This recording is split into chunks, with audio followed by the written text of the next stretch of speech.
اللہ رب العزت نے قرآن مجید فرقان حمید میں ارشاد فرمایا وَقَضَى رَبُّكَ أَلَّا تَعْبُدُوا إِلَّا إِيَّاهُ وَبِالْوَالِدَيْنِ إِحْسَانًا کہ تیرے رب نے یہ فیصلہ فرما دیا ہے کہ اللہ کے علاوہ کسی کی عبادت نہیں کرنی اور والدین کے ساتھ حسن سلوک کرنا ہے۔ اِمَّا يَبْلُغَنَّ عِندَكَ الْكِبَرَ احدہما او کلاہما، فرمایا اگر وہ تیرے پاس موجود ہوں اور ان کو بڑھاپا آن پہنچے تو فلا تقل لہما اف،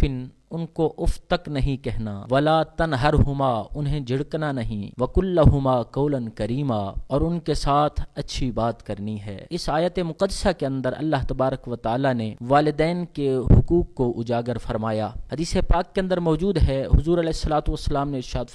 فرمایا رضا اللہ فی رضا الوالدین وسخط اللہ فی سخط الوالدین، فرمایا کہ اللہ کی رضا والدین کی رضا میں ہے اور اللہ کی ناراضگی والدین کی ناراضگی میں ہے۔ بندہ اگر اپنے والدین کو ناراض کر لے تو وہ رب کو بھی کبھی نہیں راضی کر سکتا۔ والدین جب تک راضی نہ ہو رب راضی نہیں ہو سکتا، اور اگر والدین راضی ہو جائیں تو رب بھی راضی ہو جاتا ہے۔ اگر بندہ والدین کو ناراض کر کے خانہ کعبہ بھی چلا جائے تو رب حج بھی قبول نہیں فرماتا، اور اگر والدین راضی ہوں، گھر میں بیٹھا ہو محبت کی نگاہ سے دیکھتا ہے، رب تعالی حج کا ثواب عطا فرما دیتا ہے۔ حدیث پاک کے اندر موجود ہے، حضور علیہ الصلوۃ والسلام نے ارشاد فرمایا کہ جب والدین کے ساتھ پیار کرنے والا، حسن سلوک کرنے والا اور والدین کا فرما بردار بیٹا جب اپنے والدین کے چہرے کی طرف محبت کی نگاہ سے دیکھتا ہے، رب تعالی مقبول حج کا ثواب عطا فرماتا ہے۔ والدین کو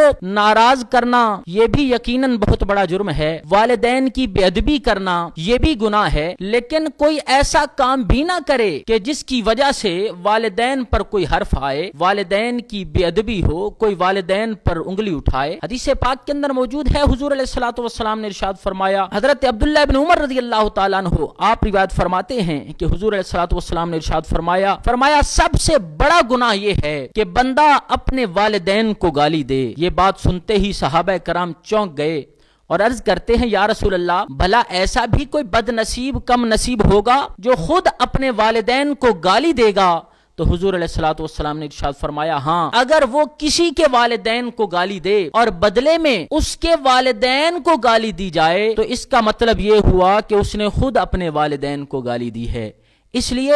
والدین کا ادب و احترام کریں، لیکن اپنے والدین کے ساتھ ساتھ دوسروں کے والدین کا بھی ادب و احترام کریں تاکہ آپ کے والدین پر کوئی حرف نہ آئے، ان کی ذات پر کوئی انگلی نہ اٹھائے، اور پھر ان کے حقوق صرف زندگی کے ساتھ ہی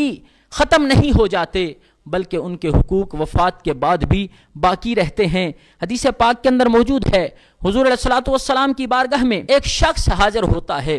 عرض کرتا ہے یا رسول اللہ، یا حبیب اللہ، فدا کا امی وابی،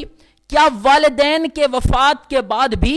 اولاد پر کوئی حق ہوتا ہے والدین کا جو اولاد کے اوپر لازم ہو؟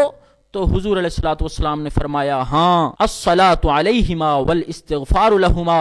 فرمایا وفات کے بعد ان کی جنازہ ادا کرنا یہ بھی اولاد کا حق ہے، اور پھر ان کے لیے استغفار اور دعائے مغفرت کرنا یہ بھی اولاد پر لازم ہے۔ ایک اور روایت کے اندر موجود ہے، ابن ماجہ کی حدیث پاک ہے کہ اللہ تبارک و تعالی ایک شخص کا جنت کے اندر مقام بلند کر دے گا، درجہ بلند کر دے گا، تو وہ شخص عرض کرے گا یا رب العالمین، میں تو اس قابل نہیں کہ مجھے یہ مرتبہ اور مقام ملے، تو پھر کیسے مجھے جنت کے اندر یہ بلند مرتبہ مل گیا؟ تو اللہ تبارک و تعالی ارشاد فرمائے گا بندے باستغفاری ولدک لک، فرمایا تیرے بیٹے نے تیرے لیے استغفار کیا ہے، ہم نے تیرے درجات کو بلند فرما دیا ہے۔